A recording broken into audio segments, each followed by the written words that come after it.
there's still a lot of joy to be had in life. I think that, you know, there's a tendency to look on people with disabilities or people with illnesses and focus on how they're different or the negative. It's only society's attitude that limits us, and I just can't believe what a joy Joseph has been to us.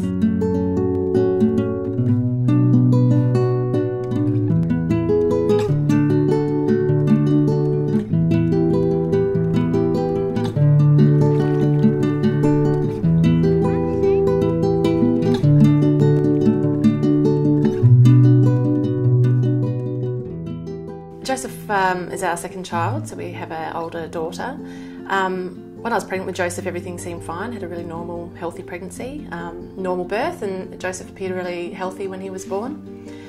When he was about 3 months old, he appeared to just get sick with a cold or something similar. He was unsettled, not very well, and I would take him to the GP and do what every mother would do. And then one day I found him having a massive seizure that just kept going and going, and we rang the ambulance and went into the hospital, and he ended up in intensive care for a couple of days.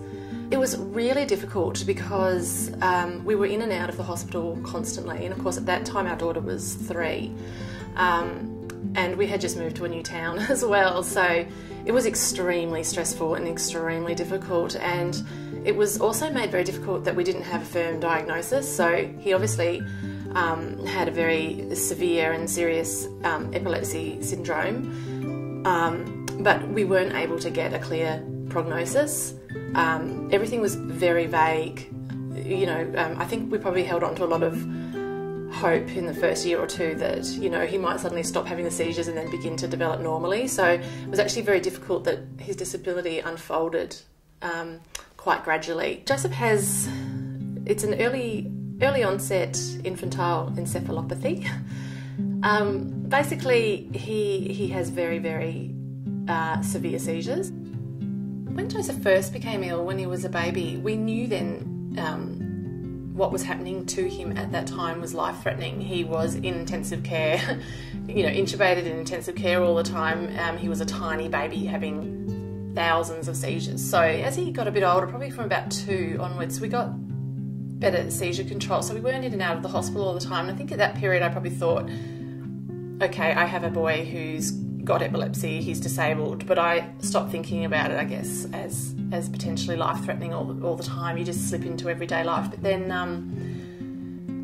as time went on, you know, and he would be in hospital with pneumonia or you know, things like that, just other medical issues that are associated with his epilepsy and everything.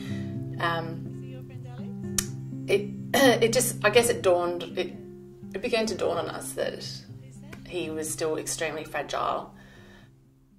I can't remember who actually first suggested Very Special Kids to me, but that was the moment, you know, when I looked at it and I spoke to his paediatrician about it, and I said, oh, it's for children with life-threatening illnesses, and she sort of said, you know, Joseph would be classed as having life-threatening. So yeah, that was a difficult period, actually. The very word palliative care can raise all sorts of anxieties in families because they associated that with terminal care, in other words, the last few days of life. I, for ages, would not have thought of Joseph as being palliative, and I think this is a big thing too. Paediatric palliative care is holistic care of a child who has a progressive illness, and all that is about trying to ensure this child, in the context of his or her family, have the best quality of life.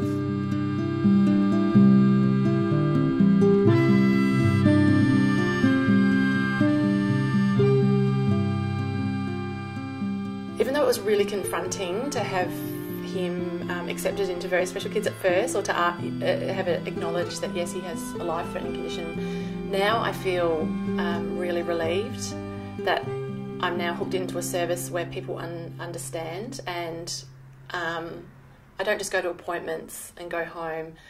I've got a group of people around me now all the time. It's like it's a safety net, actually. That's what it feels like. You feel like someone's got your back, that there's something there to help you, and if you're struggling, there's someone there.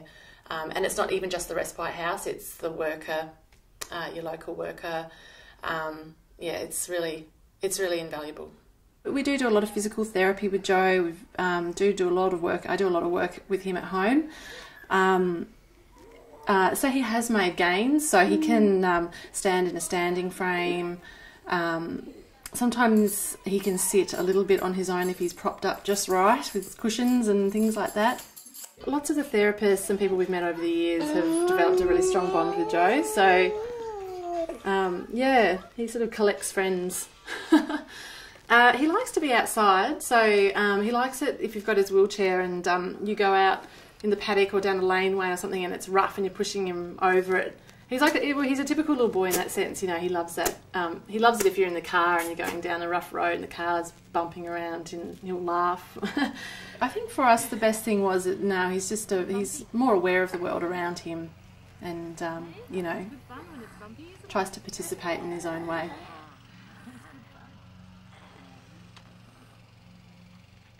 Whilst we kind of realise how vulnerable he is from a physical point of view, so his airways are quite vulnerable, you know, he can slip into respiratory distress very easily and very quickly, and